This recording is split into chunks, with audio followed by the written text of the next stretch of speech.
first night of the high school football playoffs here in the Mountain State. Abby, starting tonight, it really doesn't matter what your record was coming in during the regular season. It's a new beginning tonight. Bridgeport Indians in the playoffs for the 27th year in a row. And if you go back even further, 36th time in the last 37 years, the Indians, as consistent a program as any in the state. They are one of many schools around the Mountain State that are going to be accepting donations for Roane County's Alex Miller, the Roane County high school football senior who unfortunately passed away a week ago after he collapsed on the field. And they're going to be taking donations right here at the ticket booth right when you walk in the stadium. First session of day one of the state swimming championship in the books here in Morgantown. Carson Winkie pretty emotional after his final game in his high school career and saying that everyone doubted this team, didn't know if they would have the athletes to make up for the difference there. But I think it was said best on the sidelines, Bridgeport brought football players to this game. It's opening day, obviously. That's why you're here. At any level of baseball, what's the excitement level of an opening day? There's nothing like it at any level. I remember going back to Little League in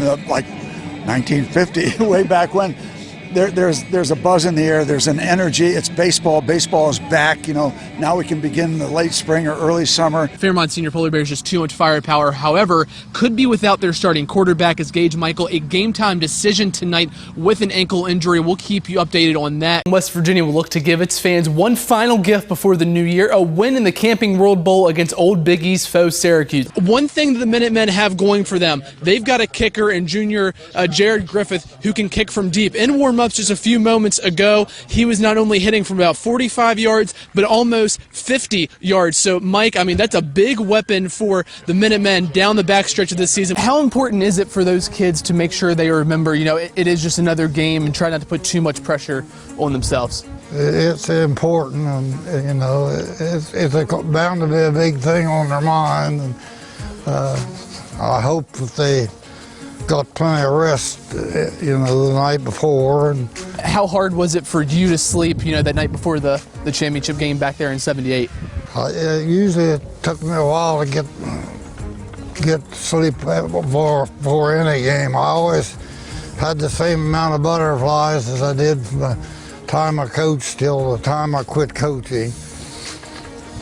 What do you think the butterfly level is going to be like for you come Saturday? I get the same feeling yet today that I did when I played and coached. It's the same old butterflies. What would be a prediction for this Saturday? How do you think your team's going to do? I think they're going to play well. I have a feeling that the coach has them ready, and I'm hoping so. What do you think a key to a game like this is, to winning a championship game? Well, getting breaks. The football is a funny-shaped ball, and it takes a lot of odd bounces, and sometimes it bounces against you, and sometimes it bounces for you. But I think I have a feeling our kids are going to play well. I really do. All right, well, that was 100 yards with Klein Stansberry. Coach, we really appreciate your time here today, and hopefully the Bulldogs can pull out a victory there on Saturday in the championship game. Okay, I appreciate you coming down to see me, and I've lost my wife, in the last year, and she deserved a lot of credit for putting up with me for all these nights I left her alone and taking care of the kids, and God bless her.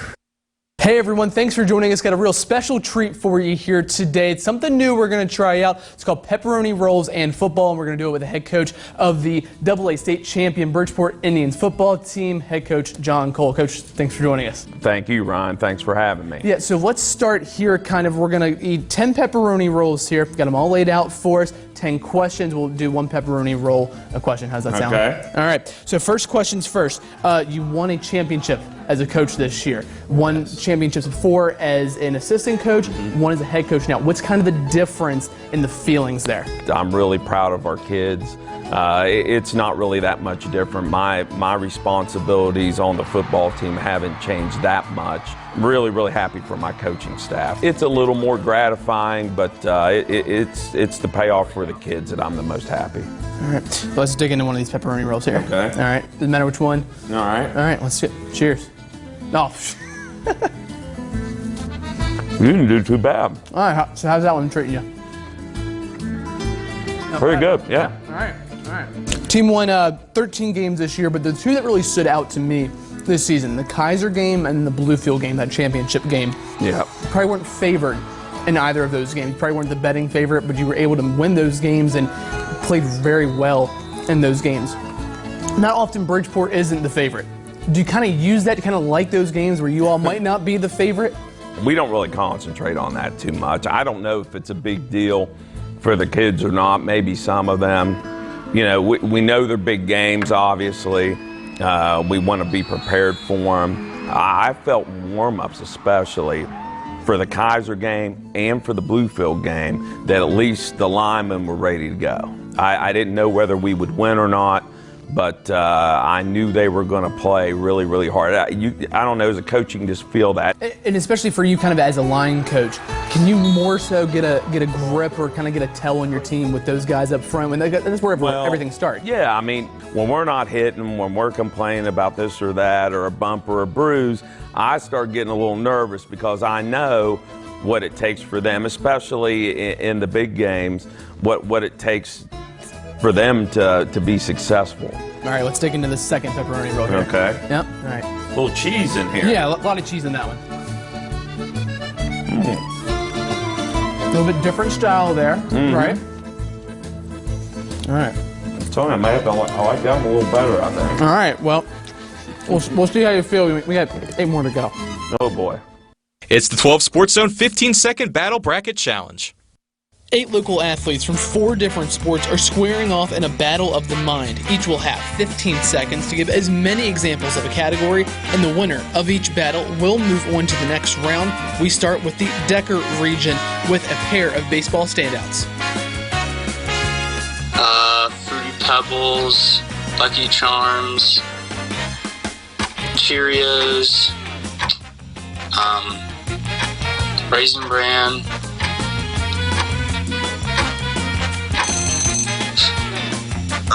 Kellogg's, Cinnamon Toast Crunch, Cheerios, Fruit Loops, Cocoa Pebbles, Cocoa Puffs. Same category in our soccer battle in the Decker region. Cinnamon Toast Crunch, Captain Crunch, Cocoa Pebbles, Frosted Mini Wheats, Cheerios, Cocoa Puffs, Fruit Loops, Fruity Pebbles, Cocoa Puffs, Cinnamon Toast Crunch, Cookie Crisp, Cheerios. Over in the Back and Stove region, we start with a battle of Marion County senior football players. Jameis Winston, Aaron Rodgers, Tom Brady, DK Metcalf, Julio Jones, Cam Newton, Kurt Luger,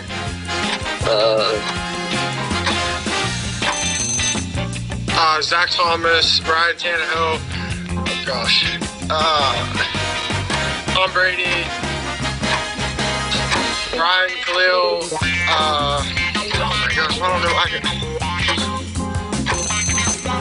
And we finish the first round on the hard court. Okay, LeBron James, Steph Curry, Anthony Davis, Paul George, the Leonard person, James Harden,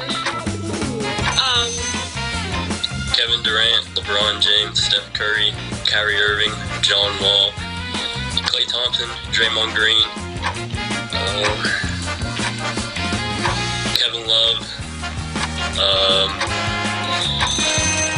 So here's a look at the results from the first round. Nick Stoniker moving on after beating Carter Patrick 5-4. Gabby Reep moving on with an 8-5 victory. Aiden Slusser defeating Zach Frazier 7-3, and Zach Snyder moving on after beating Ashton Boggs 8-6. Oh, it's beautiful. It's way more green than I thought it'd be. Really hilly, and I mean, obviously I've never been to West Virginia, but the town itself is very spread out, and it's a beautiful town. So I've really enjoyed driving around and seeing the town and being able to meet the people here and just get to know the landscape itself. I love it here. It exceeded my expectations for sure. I mean, I didn't really know what I was getting into, but the people out here are awesome. They've all been really nice all around the city and stuff, and couldn't have asked for a better host family too. Like they've been awesome people to stay with. The backdrop's really nice. You look out and you see the university in the background and all the trees and stuff. So, but it's been great to play here. It's been a good atmosphere. From what I can see, is the university kind of rallies around the sports teams here, and that's definitely something that is similar to Nashville and Vanderbilt. So that's been nice to see. Even though class isn't in session, you see the billboards and just the atmosphere and people asking about the sports and stuff like that. So I mean, that means a lot to be here. We don't have that much free time during the season, but there was an off day where we went out on Cheat Lake, so we took a pontoon boat out there, so that was a lot of fun. Got to spend the day in the sun. A couple of us got fried out there though, so I think there's a couple still recovering from some sunburns, but as far as just having a good time and an experience out here, we're doing just that. Probably the field. It's a nice playing surface and the fans for sure. They usually pack this place pretty good, so it's a lot of fun playing in front of them. Single A baseball, you don't always have the most fans or an intense atmosphere, and here, we have up to 1,000, maybe even more every night. So it's been a lot of fun to be able to play in front of some fans that appreciate professional baseball, cheer for you through good and bad, and you can't always find that every level you go to. So it'll be something I definitely miss. I'll definitely miss everything about here. But yeah, no, I think literally everything about the situation out here has been awesome. I have great teammates that I get along with well, and it's just been a lot of fun being here. Rivalry games, great catches, great defensive plays, playoff implications, and us probably making fun of Dylan Godet. That's what we've got on tap for you here tonight in the Honda Sports Zone. Liberty coming off a big win last week over North Marion. They traveled to Kaiser tonight for their first round playoff game. Morgantown hosting number 6 Wheeling Park tonight, and a Thursday night game on the gridiron, and this one was worth the wait. This is the visiting locker room in Morgantown. At the original start time, Wheeling Park's bus got stuck in traffic. The Patriots don't get there until 7:20, and this game delayed until 8 o'clock. Under 10 to go now. Murphy heaves up a 3. Praise Chukwuduzi out of nowhere. Put back slam. Take another look. We'll slow it down for you.